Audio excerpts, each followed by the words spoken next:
Yang hari ini di-highlight oleh masyarakat itu terkait dengan tunjangan DPR. Kita melihat wakil rakyat yang dipilih sama rakyat, tetapi tunjangannya lebih besar. Banyak memakan anggaran untuk tunjangan yang mementingkan kepentingan elit politiknya saja, Kak. Bukan mementingkan kepentingan rakyat. Ini kiranya dalam pandangan mahasiswa apa yang paling fatal dari kebobrokan birokrasi DPR? Ada kondisi yang tidak wajar terhadap situasi yang hari ini terjadi. Tetapi dari pemantik yang dilakukan, mungkin kita nggak tahu di belakang ada aktor di belakang ini. Tetapi ketika ini terjadi, rakyat benar-benar resah ternyata. Di tanggal 25 sampai tanggal 28 dan memang hari ini terjadi terus, itu tidak ada memang substansi di dalamnya. Tidak ada kajian ataupun tuntutan dan lain sebagainya. Tapi ini memang benar-benar bentuk kemarahan. Mereka tidak bisa mendeskripsikannya. Nah, mahasiswa yang masuk di dalamnya untuk memasukkan agenda tuntutan dari mahasiswa disampaikan kepada pemerintah. Anda melihat tidak ada penunggangan di sini? Ada yang mencoba memboncengi? Sebenarnya keprihatinan kita juga terhadap tindakan-tindakan anarkis yang ada yang hari ini terjadi. Ya, kita ingatkan juga kepada seluruh rakyat Indonesia, seluruh masyarakat untuk menahan diri untuk tidak anarkis. Boleh kita untuk berprotes segala macam, cuman jangan sampai anarkis ini mengganggu ketertiban di lingkungan kita. Saya ingin dengan jujur dan terbuka kita berbicara tentang idealisme gerakan mahasiswa. Apakah Anda masih idealis? Sebenarnya rakyat menginginkan wakil rakyat dan pemerintahan hari ini yang koruptor itu dimiskinkan. Bicara tentang kepolisian juga banyak hal-hal yang harus direformasi secara birokrasinya. Polri untuk masyarakat tagline tersebut. Tapi itu hanya sekedar tagline. Tidak ada langkah konkret bahwasanya benar-benar Polri ini untuk masyarakat. Mau anggotanya, mau kadernya yang saat ini menjadi anggota legislatif, mau menjadi baik pun susah. Ketika partai politiknya ini juga tidak mengizinkan para anggotanya ini menjadi jujur dan benar sebagai wakil rakyat. Reformasi birokrasi legislatif atau DPR itu kuncinya ada di partai politik. Kalau partai politik tidak mau berbenah, ya itu akan menjadi sama aja. Prabowo juga harus tegas. Ya. Jangan cuman Polri disuruh tegas, karena kalau tidak ada perintah dari presiden untuk menegaskan masalah narkotika, judol, toh sama aja.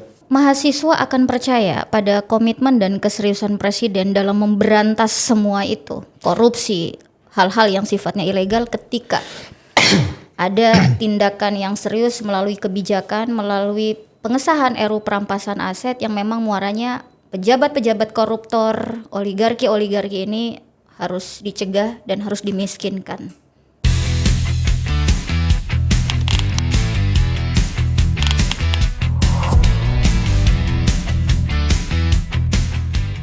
Pasca 27 tahun Indonesia reformasi, saat ini Indonesia sedang dalam fase yang sangat menentukan.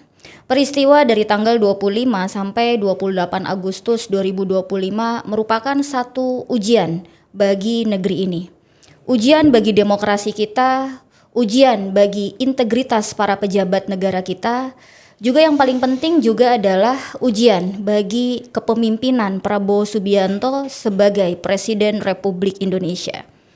Jika hari ini kita mampu melewati fase ini, maka kita bisa menyebut Indonesia sebagai sebuah bangsa, rakyat sebagai sebuah bangsa berhasil melalui satu fase yang sangat menentukan. Tapi ada hal yang perlu digarisbawahi juga, peristiwa ini disebut sebagai sebuah akumulasi kekecewaan masyarakat yang kemudian berujung pada kemarahan yang hampir tidak terbendung. Berbagai macam peristiwa hingga menimbulkan korban nyawa di lapangan, ini adalah koreksi besar-besaran dalam berbangsa dan bernegara kita. Hingga hari ini kurang lebih dalam catatan Komnas Hak Asasi Manusia, ada 951 orang yang kemudian ditangkap dalam aksi 25 sampai 28 Agustus 2025. Oleh karena itu bagi saya sangat penting untuk membincang hal ini dari demonstrannya langsung. Di studio kami hadir ada Muzamil Ihsan. Siap, Kak. Koordinator pusat dari BEM Eksekutif Mahasiswa Seluruh Indonesia, BEMSI. Halo, apa kabar? Halo, Kak. Alhamdulillah kita sehat. Ihsan. Masih waras kita. Ya. Aktif menjadi mahasiswa Universitas Sumatera Utara. Iya, sekarang masih aktif sebagai mahasiswa semester akhir nih, Kak. Semester akhir di Universitas Sumatera Utara. Mantap. Ya. Baik. Tadi yang seperti saya sampaikan gitu ya. Ini peristiwa yang saya pikir butuh pandangan yang fresh dan harus pandangan yang berani dan jujur dari mahasiswa sebagai demonstran hari ini. Saya pikir terjadinya reformasi 98 juga mahasiswa lah pelaku utamanya, aktor intelektualnya. Nah, saat ini melihat kondisi yang terjadi dari tanggal 25 sampai 28 Agustus. Bagaimana Ihsan sebagai Korpus BMSI melihat semua peristiwa ini? Iya, ini adalah sebuah fenomena baru ya, Kak. Bahwasannya ini bukan sekedar dari tanggal 25, Kak. Ini adalah mulai dari perjalanan ataupun demonstrasi yang ada di Pati. Artinya kemarahan rakyat ketika para pejabat politiknya membuat kebijakan yang tidak pro rakyat. Artinya ini rakyat sudah mulai resah, gitu kan. Bukan hanya mahasiswa yang resah, tetapi rakyat hari ini sudah mulai bergerak. Akhirnya apa? Aksi demonstrasi yang dilakukan sama masyarakat secara langsung itu tidak terbendung lagi oleh pemerintah.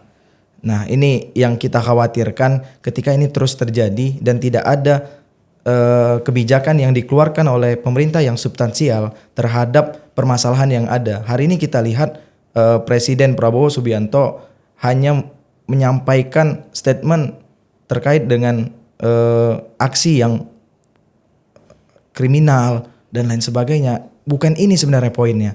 Walaupun memang ada yang di situ bersifat anarko, bersifat anarkis. Cuman poinnya adalah ini adalah kemarahan rakyat. Begitu banyak kebijakan yang tidak pro rakyat yang hari ini terus dikeluarkan pemerintah untuk kepentingan pejabat politiknya. Nah, ini harus sebenarnya dievaluasi secara besar. Baik. Gitu kan, direformasi secara keseluruhan. Tidak pro rakyat. Tidak pro rakyat. Dalam aksi dari BMSI, apa tuntutannya? Apa saja? Nah, kita sebenarnya kemarin tepat di sebulan yang lalu 28 Juli kita dari BMSI mengadakan aksi demonstrasi Indonesia Cemas. Itu ada sekitar 11 tuntutan. Salah satunya juga kita melihat isu pertambangan, kemudian melihat sejarah yang dipolitisasi, kemudian RUU KUHP yang tidak banyak dilibatkan masyarakat. Itu hal-hal yang agenda politik yang dimasukkan oleh pejabat politik di dalamnya untuk yang memang kepentingan mereka, bukan lebih kepada kepentingan rakyat. Ini yang sangat kita sesalkan dan hari ini begitu banyak persoalan bangsa, begitu banyak persoalan negara kita, rakyat sudah peka, Kak. Rakyat sudah peka terhadap apa yang menjadi persoalan ini. Baik, terkait poin tuntutan dari BMSI, saya pengen untuk jelaskan lebih detail poin-poin krusial yang kiranya bisa di-highlight dalam tuntutan tersebut. Ya, kalau bicara tentang poin krusial sebenarnya banyak, Kak, yang menjadi poin krusial untuk kebaikan sebuah negara, gitu kan. Tetapi yang hari ini di-highlight oleh masyarakat itu terkait dengan tunjangan DPR.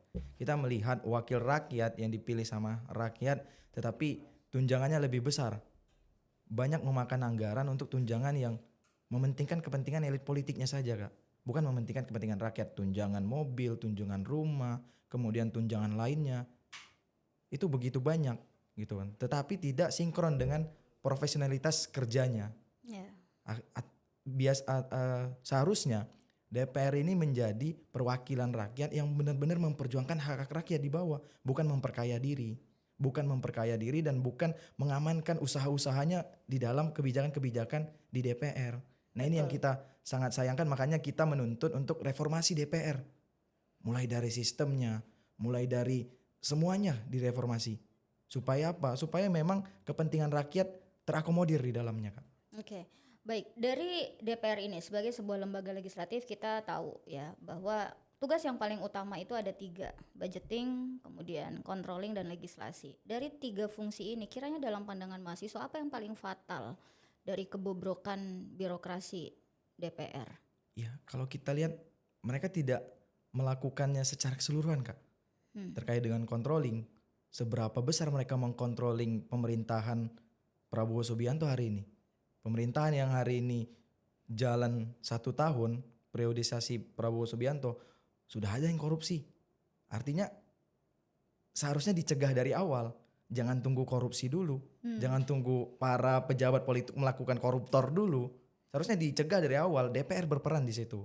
Ya. Kemudian persoalan dengan budgeting. Budgeting semua berlomba untuk mengambil anggaran yang besar. Ya. Tapi bukan untuk kepentingan rakyat, untuk kepentingan hal-hal yang lain yang bisa menguntungkan pribadinya, menguntungkan kelompoknya. ini sebenarnya yang butuh direformasi sistem dari DPR sendiri. Baik, dari demonstrasi yang terjadi dalam rentang waktu 25 sampai 28 Agustus. Ini kan terjadi banyak aksi-aksi yang mengarah pada anarkisme. Ya, sebenarnya itu kita tidak harapkan, ya kan ya. Yang kemudian mengganggu dong tujuan daripada aksi teman-teman semua. Nah, apakah kemudian BMSI melihat ini ada kondisi yang tidak wajar dalam rentang waktu tersebut?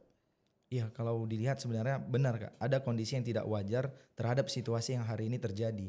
Tetapi dari pemantik yang dilakukan, mungkin kita nggak tahu di belakang ada aktor di belakang ini. Tetapi ketika ini terjadi, rakyat benar-benar resah ternyata. Bukan hanya mungkin ada kepentingan di dalamnya, tetapi rakyat melihat pemerintahan Republik Indonesia ini sudah buruk. Gitu kan, DPR-nya yang korupsi, DPR yang memperkaya diri, pejabat-pejabat elit politiknya juga memperkaya diri. Rakyat masih banyak miskin, masih banyak yang belum punya rumah tempat tinggal, masih banyak yang pengamen dan lain sebagainya. Tapi nggak dilihat sama pejabat politik kita. Tapi ketika aksi itu mengarah pada anarkisme, merusak fasilitas umum, mengganggu aktivitas sosial masyarakat, apakah itu kemudian justru bukan sesuatu yang bijaksana dalam demonstrasi, ataukah seperti apa? Ataukah memang kita seperti ya ini akumulasi kemarahan? Ya, sebenarnya kalau kita melihat dari pandangan mahasiswa yang berintelektual, ini sebenarnya bukan aksi demonstrasi yang sebenarnya. Kita melihat memang Kak, di tanggal 25 sampai tanggal 28 dan memang hari ini terjadi terus, itu tidak ada memang substansi di dalamnya. Tidak ada kajian ataupun tuntutan dan lain sebagainya. Tapi ini memang benar-benar bentuk kemarahan. Mereka tidak bisa mendeskripsikannya. Nah, mahasiswa yang masuk di dalamnya untuk memasukkan agenda tuntutan dari mahasiswa disampaikan kepada pemerintah. Tapi pemerintah nggak melihat hal itu. Yang dilihat adalah anarkisnya. Seharusnya pemerintah melihat anarkis itu dikesampingkan dulu. Tetapi apa sebenarnya di balik ini semua? Kenapa rakyat marah? Kenapa ketika ada pemantik anarkis, rakyat juga mengikuti anarkisme itu Kak? Ya, berarti Anda berharap sebenarnya pemerintah harus fokus pada tuntutan. Fokus pada persoalan dan tuntutan yang ada. Bukan fokus pada bagaimana mencegah anarkisnya. Karena tidak ada anarkis kalau tidak ada kesalahan yang fatal. Baik, kesalahan yang fatal. Kira-kira Anda melihat tidak ada penunggangan di sini? Ada yang mencoba memboncengi? Kalau kita ngelihat pembicaraan diskusi dengan teman-teman yang lain, kita sering memang berspekulasi seperti itu Kak. Banyak narasi-narasi yang liar terhadap itu, ada yang menunggangin ini semua, segala macam. Tapi balik lagi sebenarnya ketika ini memang ditunggangin, tapi memang rakyat itu mengikuti itu semua. Artinya rakyat memang benar-benar merasakan keresahan yang sama. Bubarkan DPR, artinya rakyat sudah tidak percaya lagi dengan DPR. Sudah tidak percaya lagi dengan wakil rakyat. Yang notabene-nya katanya diwakilin. Rakyat itu diwakilin mereka di pemerintahan. Mereka sudah tidak percaya lagi sehingga kemarahan rakyat, kemarahan masyarakat itu tak terbendung lagi. Kalaupun memang ada aktor politik di belakangnya, mungkin mereka hanya menyiapkan 1000 orang, 100 di beberapa titik segala macam. Tapi kan ini sudah lebih dari angka itu. Baik. Berarti kan ada ya memang benar-benar ini pemantik dan masyarakat juga merasa resah di dalamnya. Oke, bagaimana kalau saya gambarkan begini, bahwa penunggangan ini ditujukan untuk terjadinya satu agenda anarkisme, di mana-mana ada pembakaran, kemudian berakibat fatal pada hilangnya nyawa, yang pada akhirnya berpengaruh pada stabilitas nasional kita. Jika gambarannya seperti itu, apakah kemudian Anda sebagai korpus BMSI tidak merasa menjadi dalam tanda kutip korban yang tertunggangi? Ya, sebenarnya benar Kak, kita menjadi korban yang ditunggangin gitu. Kita juga sangat prihatin dengan tindakan anarkis yang membakar fasilitas umum. Atau juga fasilitas umum itu untuk kita semua, dibangun dengan APBN, dibangun dengan anggaran pemerintah. Artinya ya sebenarnya rakyat juga harus sadar. Sebenarnya kita juga harus sama-sama berbenah. Rakyat berbenah, DPR, pemerintahan juga berbenah. Rakyat dengan tidak bisa menahan emosinya, seharusnya juga bisa berbenah melihat ini tidak bisa, jangan terlalu anarkis, jangan fasilitas umum dibakar, kemudian gedung-gedung DPR dibakar. Toh juga mereka nanti bakal memperbaiki pakai anggaran kita, pakai anggaran dari uang rakyat, tergerus lagi uang rakyat untuk pembangunan di dalamnya, belum lagi korupsi di dalamnya juga. Ini ya sebenarnya keprihatinan kita juga terhadap tindakan-tindakan anarkis yang ada yang hari ini terjadi. Ya kita ingatkan juga kepada seluruh rakyat Indonesia, seluruh masyarakat untuk menahan diri untuk tidak anarkis. Boleh kita untuk berprotes segala macam, cuman jangan sampai anarkis ini mengganggu ketertiban di lingkungan kita. Baik. Bahkan sekarang kita khawatir untuk keluar malam sudah ada sajam apa segala macam. Ini ya kita mungkin rakyat biasa khawatir juga dengan keadaan negara ini. Makanya pemerintah hari ini harus bertindak secara tegas untuk menyelesaikan ini. Bukan pada tindakan anarkisnya, tapi terhadap persoalan yang ada di negara.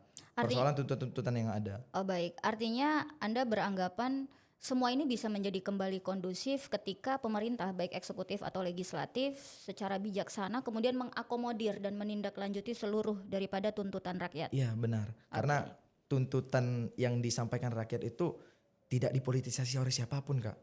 Mereka meminta DPR dikurangin gajinya, dikurangin tunjangannya, ya yang substansial saja. Kemudian pemerintah dievaluasi secara kabinet keseluruhan. Ini yang harus dilakukan sama pemerintah supaya ya memang benar-benar kepentingan rakyat itu diakomodir.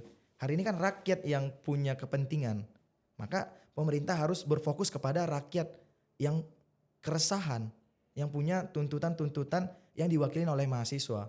Mungkin hari ini masyarakat banyak yang tidak tahu dan tidak punya solusi terhadap apa yang menjadi keresahan dan apa solusinya. Nah, mahasiswa yang hadir di situ sebagai kaum intelektual, kita menyampaikan, ini loh Pak Presiden, ini Pak tuntutan-tuntutan kita, ini solusi yang akan kita masukkan kepada agenda-agenda negara kita supaya memang kepentingan rakyat yang miskin itu tidak ada lagi. Kita bisa mengurangi angka kemiskinan, kita bisa mengurangi tindakan kriminal dan lain sebagainya. Memang harus mulai dari pemerintahnya. Pemerintah harus bertindak secara tegas terhadap apa yang terjadi selama ini. Oke baik, saya mau masuk dalam perbincangan yang serius dan mendalam nih tentang gerakan mahasiswa. Kita mundur ke belakang ketika gerakan Indonesia Gelap yang pada akhirnya terbukti dalam tanda kutip, saya meyakini tidak seluruh tapi ada yang mendanai. Bahkan yang mendanai disebut tersangka koruptor. Indonesia Cemas kemudian muncul. Saya ingin dengan jujur dan terbuka kita berbicara tentang idealisme gerakan mahasiswa. Apakah Anda masih idealis? Iya, saya yakinin sebenarnya Kak, walaupun ada narasi Indonesia Gelap itu ditunggangin oleh aktor politik, tetapi ketika mahasiswa turun itu masih menjaga idealismenya Kak. Kalau dilihat kemarin tragedi di Indonesia Gelap, itu ada kelompok-kelompok yang berbeda yang mengagendakan yang sama.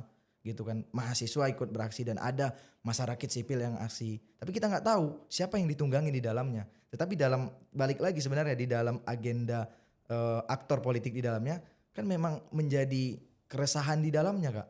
Ada poin-poin tuntutan yang memang pro ke rakyat, itu yang sebenarnya harus diperhatikan.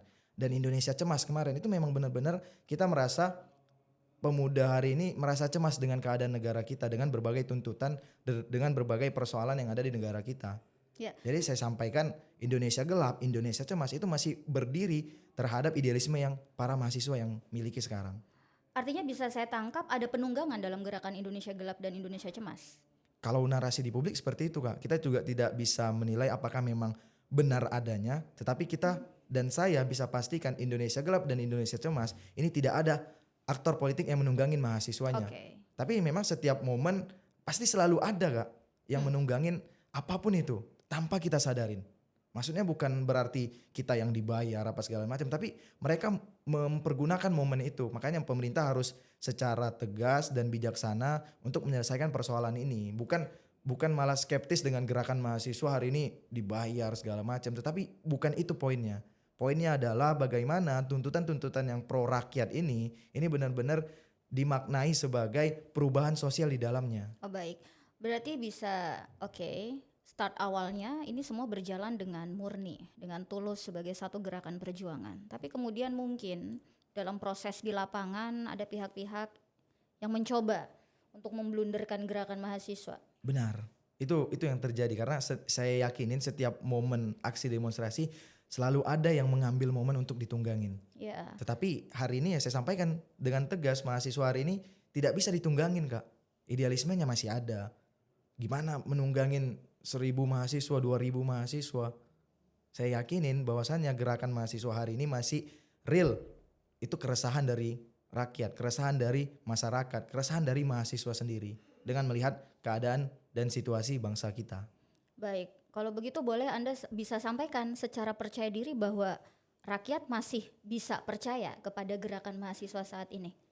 Ya, sampai saat ini masih percaya Kak dengan ya mungkin dengan adanya aksi ini mereka lagi menunggu Baik, apa tindakan dari mahasiswa yang memunculkan ide-ide alternatif untuk kebaikan negara kita. Artinya hari ini kita melihat aksi demonstrasi yang begitu cair, tuntutannya hanya satu, bubarkan DPR, tapi tidak memiliki solusi. Maka hari ini mahasiswa yang masuk ke dalamnya sebagai kaum intelektual untuk bagaimana bisa kondisi hari ini tentang bubarkan DPR itu ada solusi yang konkret yang kita hadirkan. Itu sudah banyak sebenarnya mahasiswa yang menyampaikan melalui tuntutannya apa segalanya tapi tidak didengar. Nah, jangan hari ini kita melihat pemerintah ketika sudah kondisi seperti ini baru bertindak. Nah, kemarin kita bersuara sebagai seorang mahasiswa, sebagai banyak tuntutan-tuntutan yang kita bawa yang memang itu kepentingan rakyat toh menjadi hanya sebuah formalitas bagi mereka. Aksi boleh, silakan aksi segala macam. Tetapi dijumpain gitu kan kemarin gitu Kak. Indonesia Cemas kita dijumpain sama Wamensetnek. baik. Diterima, tuntutan kita terima. Kita bawa sekitar 500 halaman kajian kita gitu. Dibawa pulang segala macam. Kita minta sekitar 3 kali 24 jam untuk diproses segala macam. Tapi sampai dengan saat ini sebulan setelah aksi tidak ada pengkawalan aksi dari mereka. Indonesia Cemas ada 11 tuntutan. 11 tuntutan. Yang paling utama di dalam itu yang boleh saat ini kita highlight banget apa ya? Pengawalan RKUHP. RKUHP. Karena ya dengan agenda seperti ini RKUHP juga terlantar. RKUHP isu-isu nasional yang berkembang kemarin juga terabaikan dengan keadaan sekarang. Tetapi kita harus sebagai mahasiswa mengambil momentum ini. Ini benar-benar rakyat merasa resah, rakyat sudah marah, mahasiswa masuk ke dalamnya untuk menyampaikan solusi. Bagaimana dengan RUU perampasan aset? Nah itu juga sebenarnya menjadi tuntutan kita di Indonesia Cemas. Mungkin tadi saya lupa menyampaikan, kita menyampaikan RUU perampasan aset ini segera disahkan supaya para koruptor ini insaf dengan apa yang dilakukannya. Baik. Harus segera koruptor dimiskinkan, semiskin-miskinnya.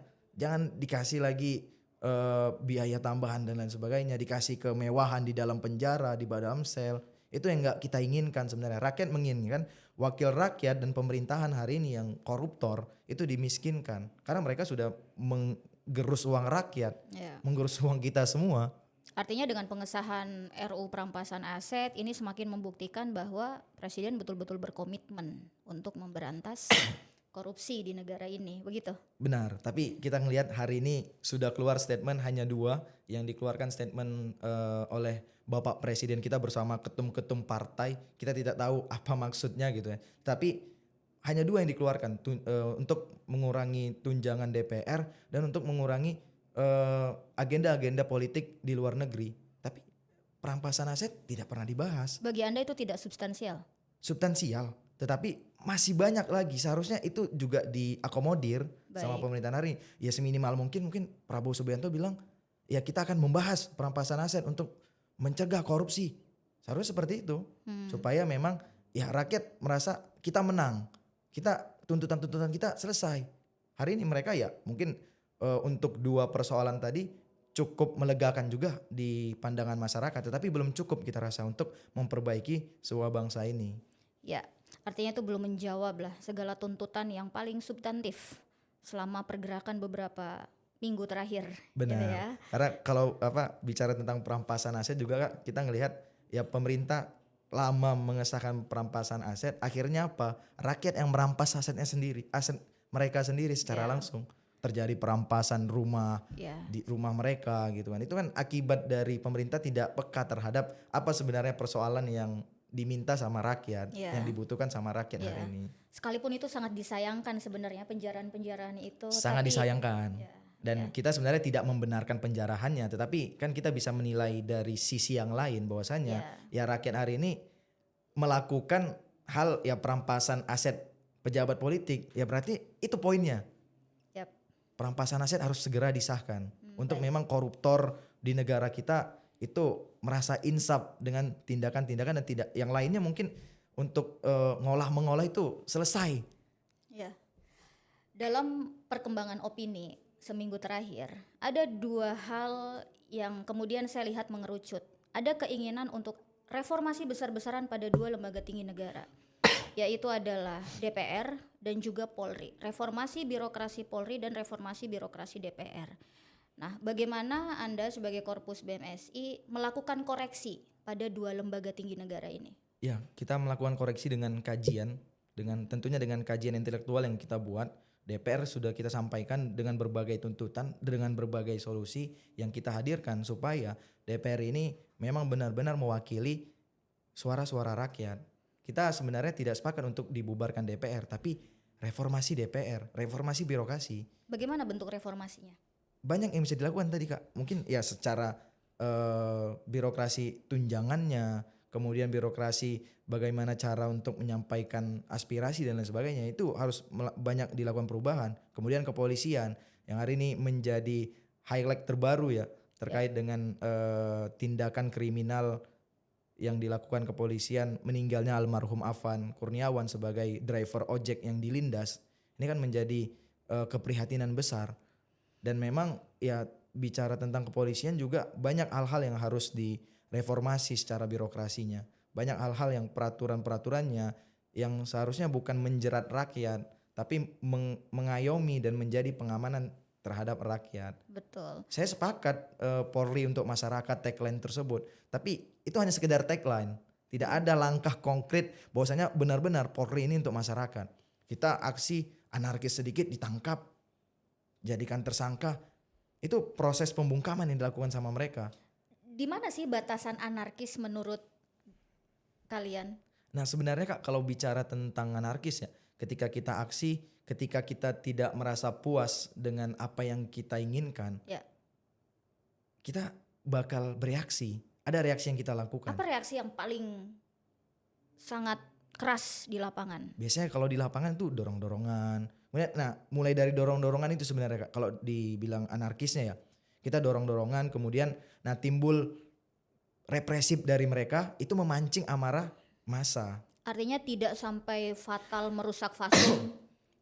Selama ini tidak. Oke. Kan ini baru terjadi fenomena hari ini merusak fasum, walaupun ya sejarah-sejarah itu sempat terlakukan juga, tapi ya spekulasi juga banyak yang mengira ini juga ada provokator di dalamnya, dan provokator itu bagian dari mereka, bagian dari elit segala macam gitu kan.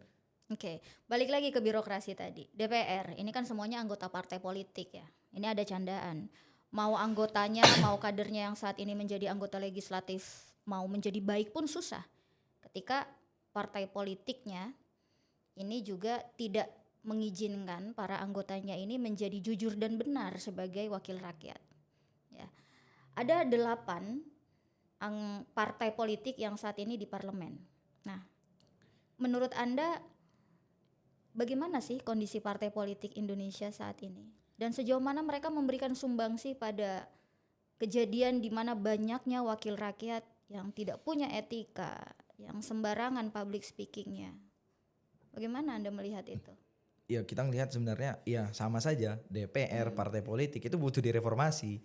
Butuh memang, kalau partai politik mulai dari pengkaderannya, pembinaannya itu harus benar-benar dilakukan secara by step. Ya. Gitu kan. Jangan ada pengusaha yang mau jadi DPR disupport karena punya banyak uang.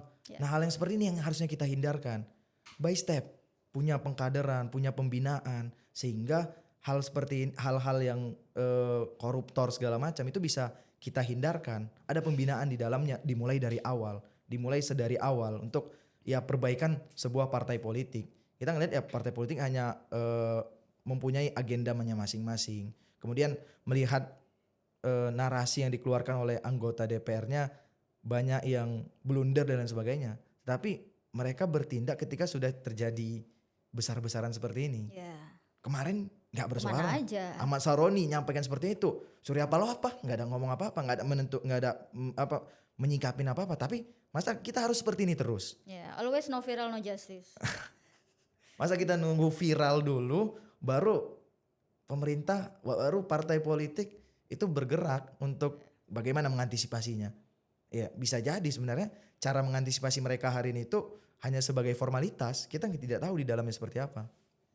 Nah, maka langkah awal yang harus dilakukan ketika memang ada anggota DPR yang tidak profesional, ada anggota DPR yang tidak menjalankan tugasnya dengan sebaik-baiknya, blunder dengan menyampaikan pendapat di muka publik, ya harus segera ditindak, Baik. harus segera dievaluasi, harus punya KPI yang memang dilakukan oleh partai politik terhadap anggota DPR-nya yang mewakili rakyat. Artinya kita bisa bersepakat bahwa reformasi birokrasi legislatif atau DPR itu kuncinya ada di partai politik. Kalau partai politik tidak mau berbenah, ya itu akan menjadi sama aja. Kalau saya bilang semua berbenah, Kak. Semua berbenah Sebuah ya. berbenah. Kita hari ini melihat fenomena hari ini yang terjadi, ini menjadi evaluasi bagi kita semua. Rakyat evaluasi, pemerintah evaluasi, presiden evaluasi, DPR evaluasi, partai politik evaluasi. Semua kita sama-sama merenungkan diri gimana caranya Indonesia ini bisa lebih baik ke depannya dan tidak terjadi lagi hal-hal yang seperti ini. Ya. Artinya ujian besar ini yang harus berhasil keluar dari lubang jarum bukan hanya presiden dan pemerintah, tapi juga harus rakyat. Benar. Ya. Karena kita pasti punya solusi ketika sudah buntu, sebenarnya pasti ada solusi-solusi konkret yang bisa dihadirkan. Oke. Kita bisa keluar dari zona-zona tidak nyaman hari ini kepada zona nyaman yang bisa menguntungkan kepada semua pihak. Ya. Baik, kemudian nih tentang Polri ya. Ini kita ngomong agak pinggir jurang dikit nih. Jadi ingat peristiwa konsorsium 303 ya. Dan banyak dugaan-dugaan yang menyebut tidak sedikit oknum politik yang kemudian menjadi pembackup daripada bisnis-bisnis gelap. Oknum-oknum jahat di negeri ini, judol, pertambangan ilegal, dan hal-hal lain yang sifatnya itu melanggar hukum. Bagaimana Anda sebagai korpus membaca hal ini? Apakah ini sesuatu yang memang benar adanya ataukah bagaimana dalam pandangan Anda? Kalau saya berpandangan sebenarnya benar adanya, Kak. Kalau tidak benar, maka judul itu nggak ada. Maka narkoba hari ini selesai. Tapi yang dilakukan ya mungkin penindasan narkoba hanya sebagian yang ditindas. Tapi kemudian setelah itu ada lagi. Yang lain masih ada dan bukan keseluruhan mereka menindas itu semua. Judol, narkoba. Tidak secara tegas mereka melakukan pembersihan terhadap kerusakan-kerusakan itu. Yaitu itu mulai dari awal gitu kan. Rusaknya pemuda juga dari narkoba, rusaknya pemuda juga dari judol, rusaknya sebuah negara juga dari judol. Ya. Ketika hari ini memang masyarakat merasa butuh dengan namanya uang, mereka bakal lakukan judi terus-menerus. Akhirnya apa? Rusak sebuah negara ini gitu kan. Dipolitisasi, di setting untuk bagaimana rakyat ini merasa butuh terhadap judol tadi. Ya. Artinya memang ada oknum di dalam sistem yang mencoba merawat hal-hal ini. Oknum dalam sistem kepolisian ya. Benar. Dan itu mungkin menjadi kondisi yang sangat krusial untuk banyak orang sadari betapa sangat pentingnya untuk ada reformasi birokrasi Polri gitu. Benar. Dan ya Prabowo juga harus tegas. Ya.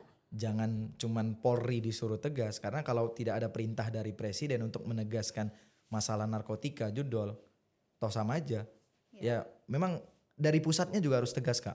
Dari pusatnya tegas, kalau emang negara ini mau aman, mau bersih dan lain sebagainya, hapus itu semua. Jangan kasih akses masuk narkotika, jangan kasih akses masuk judol di negara kita. Oke.